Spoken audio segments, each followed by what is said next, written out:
Baka puso, ingat po, lalo na yung mga mahilig mag-loan.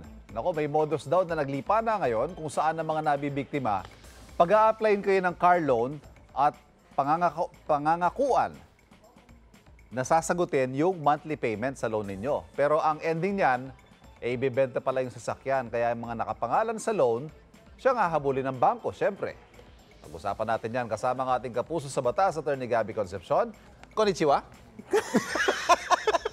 Kainis ka. Good morning. Good morning. Good morning. Magandang attorney. umaga sa iyo. Yan.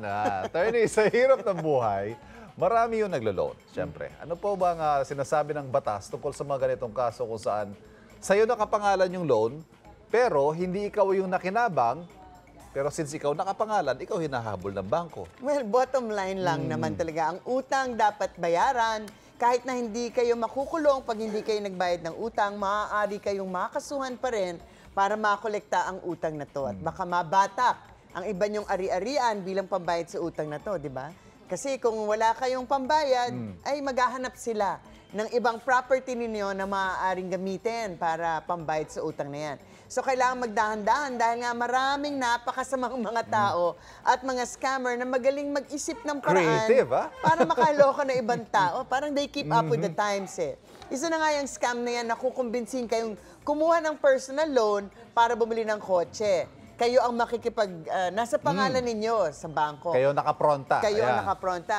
Tapos gagamitin ito para sa isang business daw na parang rent a car, na kunwari ay may pambayad kayo ng monthly amortization na may kita pa kasi nga business yung kotse.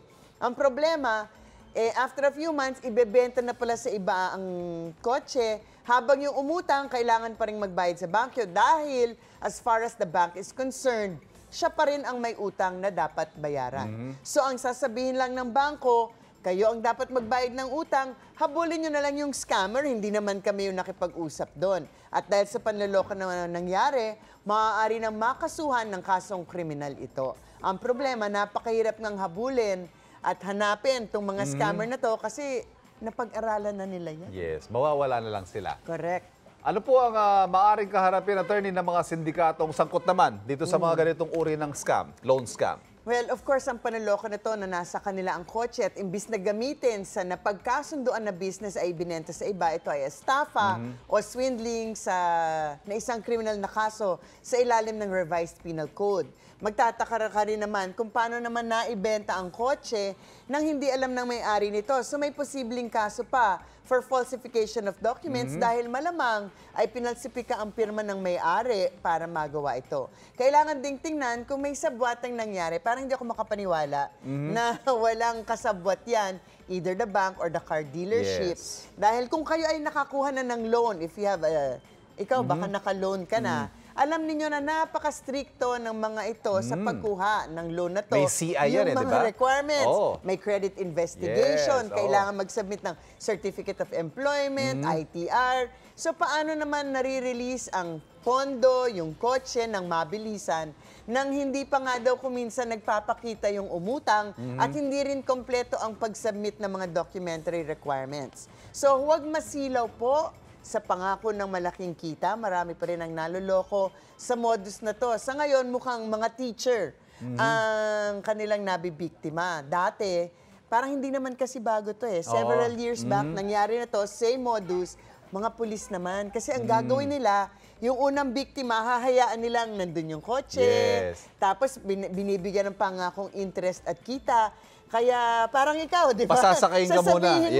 Sasabihin ang ganda ng kita. Okay, ito nakakatanggap ako. Kaya kakalat ang balita, may engganyo kayo. At ibabalita nyo, di ba? Imbitahin nyo yung mga friends ninyo kasi gusto nyo sila ay masama sa good fortune nito. Pero, sa kanyo na lang mahahalata na wala nang binibigay na pera after a few months. So, and they leave you hanging out to dry. Yes, correct. At merong utang na kailangan bayaran na hindi naman kayo ang nakinabang. Basta, as usual, too good to be true, It probably is.